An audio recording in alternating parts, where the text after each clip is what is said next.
Order! Order in the court! Order! Gentlemen of the jury, there is evidence for you to consider as to whether this case is plainly made out against Martin Wilde, so that you may say he's guilty of the murder of Vivian Barnaby. You have heard the evidence, and you will draw your own conclusions.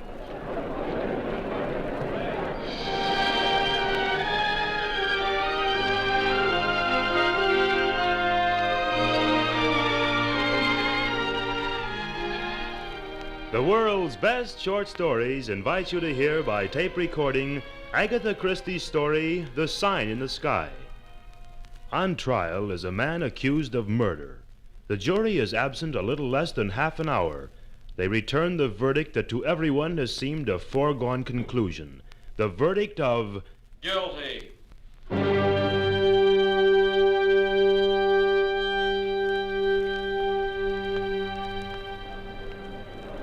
Our attention turns now to a gentleman who disengages himself from the courtroom spectators and enters a nearby restaurant. Yes, sir. Table for one. Yes. This way, please. Proceeding through the quiet and darkened dining room, the gentleman glances about, half seeing. And then, in a shadowed corner of the room, he sees... Ah, Mr. Quinn, isn't it? Yeah, Mr. Satterthwaite, how do you do? This is very pleasant indeed. You've no objection to my joining you, I hope. I should be delighted. As you see, I have not yet begun my meal. Waiter, this table will be fine. Yes, sir. Your order? Let's see. The lamb chops. Yes, sir. Well, Mr. Quinn, we meet again. I beg your pardon, sir? Nothing, that's all. Yes, sir.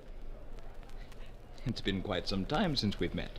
Yet it's always at the precise moment when I need to talk with someone. You feel the need to talk? Yes. I've just come from the Old Bailey. Sad business, I thought. He was found guilty. Yes, the jury was out only half an hour. An inevitable result on the evidence. Yes. And yet your sympathies are with the accused. Yes. Is that what you were going to say? Yes, I suppose it was. Martin Wilde is a nice-looking young fellow. One can hardly believe it of him, but on the evidence... I'm afraid I haven't followed all the evidence. You have to know the Barnabys, their life at Deering Hill. Sir George Barnaby, elderly, obese, purse-proud, a man perpetually fussing over the little things of life. A man who wound up his clocks every Friday afternoon, and who paid his own housekeeping books every Tuesday morning, and who always saw to the locking of his own front door every night. A careful man. She was his wife. Yes. Lady Barnaby was gentler, but none the less sure. I saw her but once, but my impression of her was definite and lasting. A vivid, defiant creature. Pitifully young. She hated him, you understand. Did you ever meet Martin Wilde? No, but I've heard of him. He lived less than a mile away. Farming, that was his line, and she took an interest in farming, or pretended to. If you ask me, it was pretending. I think she saw in him her only way for escape, and she grabbed at him greedily, like a child might have done. He kept her letters, she didn't keep his. But from the text of hers, one can see that he was cooling off. He admits as much. Then there was the other girl. She also lived in Deering Vale. Her father was a doctor there. You saw her in court, perhaps? Oh, that's right, you weren't there. I shall have to describe her to you. Yes, do. A fair girl, very fair. Gentle, perhaps... Yes, perhaps a tiny bit stupid. But very restful, you know. And loyal, above all, loyal. I understand. Perhaps you saw the last letter in the papers, the one written on the morning of Friday, September 13th. It was full of desperate reproaches and vague threats, and it ended by begging Martin Wilde to come to Deering Hill that same evening at 6 o'clock. When he was first arrested, you remember, Martin Wilde denied that he'd been to the house at all that evening. His statement was that he'd taken his gun and gone out shooting in the woods. But when the police brought forward their evidence, that statement broke down. They'd found his fingerprints, you remember, both on the wood of the side door and on one of the 2 cocktail glasses on the table in the music room. He admitted then that he'd come to see Lady Barnaby, that they'd had a stormy interview, but that it had ended in his having managed to soothe her down. He swore he'd left his gun outside leaning against the wall near the door, and that he left Lady Barnaby alive and well, the time being then a minute or two after 6:15. He went straight home, he says, but evidence was called to show that he didn't reach his farm until 7:15, and as I've just mentioned, it's barely a mile away. It did not take half an hour to get there. He forgot all about his gun, he declares. Not a very likely statement. And yet it was exactly 20 minutes past 6 when the shot was heard. All the servants heard it. They came rushing to the music room. She was lying huddled over the arm of her chair. The gun had been discharged close to the back of her head, so that the shot hadn't a chance to scatter. At least 2 of them penetrated the brain. The servants gave evidence, I suppose? Yes, the butler got there a second or two before the others, but their evidence was practically a repetition of each other's. So they all gave evidence. There were no exceptions? Now that I remember it, the housemaid was called only at the inquest. She's gone to Canada since, I believe. I see. As a matter of fact, none of the servants called the police at once. And there was no one to take charge, you know. And then they found the phone was out of order. Out of order. Of course, it might have been on purpose. Oh, there seems no point in that. Death was practically instantaneous. There was absolutely no one to suspect but young Wilde. Sir George was at a bridge party a few houses away. He left there at 6:30, and his secretary, Henry Thompson, was in London that day, actually at a business meeting at the moment the shot was fired. And Sylvia Dale was at the station of Deering Vale seeing a friend off by the 6:28 train. That lets her out. And what earthly motive could any of the servants have? Too bad if they hang an innocent man. It's 3 weeks it's to be? Yes. You ever been to Canada? No. Very interesting country. You're not suggesting, Mr. Quinn, that I go to Canada to interview that maid? Why not? You are, I believe, a rich man, Mr. Satterthwaite. You have looked on the dramas of other people for many years. Have you ever contemplated stepping in and playing a part? And doesn't it seem unusual that the maid should leave at this precise time? It would be a shame if an innocent man were to hang. I should much like to see you again when I come back from Canada. I'm afraid I have no fixed address for the moment, but I often come to this place. If you also frequent it, we shall no doubt meet before long. Yes, no doubt. You're going now? Oh, many things to do, you know, boat sailings. I'll have to find out where the girl's gone, but no doubt I shall enjoy the trip immensely.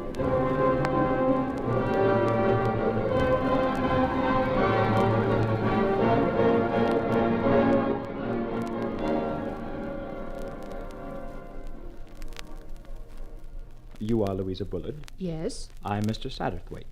I've been asked to collect a few further facts from you about the tragedy at Deering Hill. I saw in the papers that Mr. Martin Wilde had been convicted, sir. Very sad it is, too. But they've both got their punishment. There's a text used to hang on my wall when I was a child.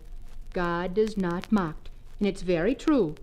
I knew something was going to happen that very evening, and sure enough it did. How was that? I was in my room, sir, changing my dress, and I happened to glance out of the window.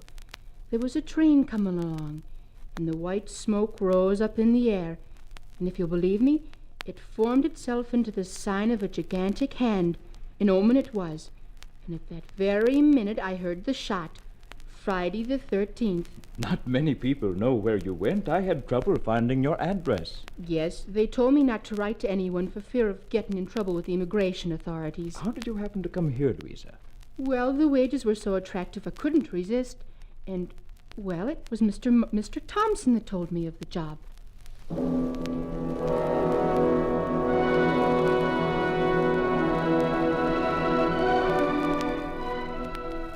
Unfortunately, Mr. Satterthwaite felt he learned very little from his trip to Canada. He returned to England and again visited his favorite restaurant, hoping he'd find his friend Mr. Quinn there.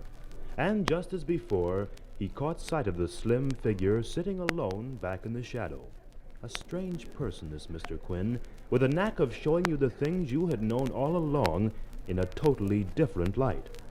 Mr. Satterthwaite joined him, and in a very short time had related his complete story. And as you see, Mr. Quinn, it really was a wild goose chase. I found out obviously that the girl was hurried out of the country. But why? Just a moment. The last time we met here, you gave me a very complete description of the people involved, but you neglected the house and grounds. Tell me about them. Well, the inside is reminiscent of a hotel. Wonderfully comfortable. 19 miles from London. The train service is bad, I've heard. Oh, I don't know. I was down there for a bit last summer, and I found it quite convenient for town. Takes only 3/4 of an hour. Leaves Deering-Vale at 28 minutes past the hour, and then... Of course, Miss Dale saw someone off on the 6:28, didn't she? I simply cannot understand it. Mr. Satterthwaite, just a moment. You say Louisa Bullard said she saw a sign in the sky. Of course, but you don't really believe that superstitious Well, stuff. for all you know, it might have been a hand of God. Nonsense. She said herself it was the smoke of the train. An up train or a down train, I wonder. Hardly an up train. They go at 10 minutes to the hour. It must have been the 6:28. No. She said the shot came immediately afterwards. And we know the shot was fired at 20 minutes past 6. The train couldn't have been 10 minutes early. Hardly on that line. But why did everyone say it was earlier? Obvious. The clocks must have been wrong. All of them? I wasn't thinking of it as a coincidence. You said yourself that Sir George always wound the clocks on a Friday afternoon. He put them back 10 minutes. Then, though he left his bridge party at 6:30, it was 6:20 by the clocks at home. He came in the back way, found Wilde's gun, and shot her in the back, of course. The phone was disconnected, so no one could call the police right away. Otherwise, someone might have noted the time. Then he threw down the gun, walked around the grounds, and came in the front after they'd found his wife dead. And Louisa, with her talk about superstitious fancies, was the real danger. She might have said it in front of someone who would have realized that the sign in the sky was the train. Exactly.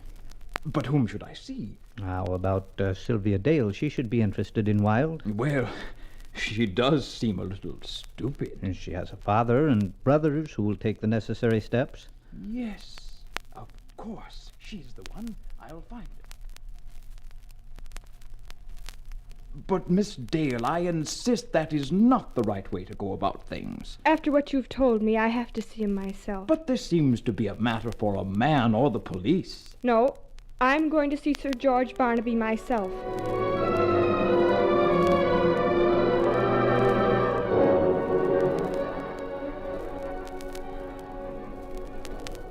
Oh, my goodness.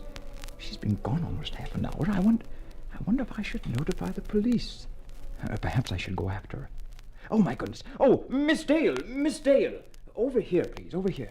I'm glad you waited, Mr. Satterthwaite. I was beginning to worry. It's all right. What happened? I told him that Louise Bullard had been to the police with her story. I told him that the police had made inquiries and that he had seen going into his own grounds and out again a few minutes after 6:30. I told him the game was up. He went to pieces. I told him that there was still time for him to get away, that the police weren't coming for another hour to arrest him.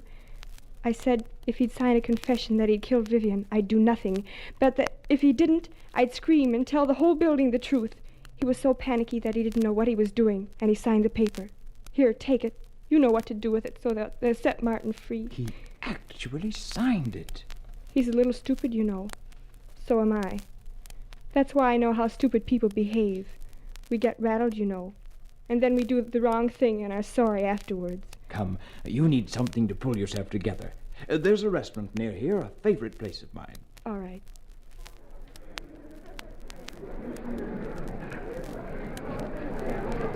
Yes, sir. A table for two. Why, Were you looking for someone, sir? No, that is, I have expected to see a friend of mine here. A friend? Mr. Quinn. But then I don't suppose you would know him. No, sir. Well, it doesn't matter. Someday I expect I shall see him again.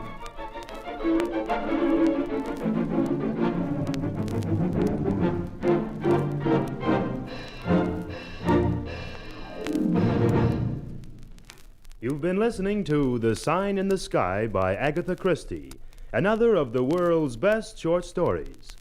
Appearing in today's program were Avis Rash as Sylvia Dale, Phil Spradling as Mr. Satterthwaite, Evelyn Lee as Louisa Bullard, Willard Thompson as Mr. Quinn, and Jack Silbergeld as the judge.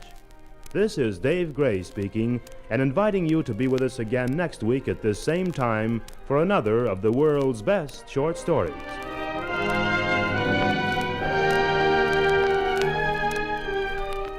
The World's Best Short Stories has been a tape-recorded presentation of the University of Illinois Radio Service.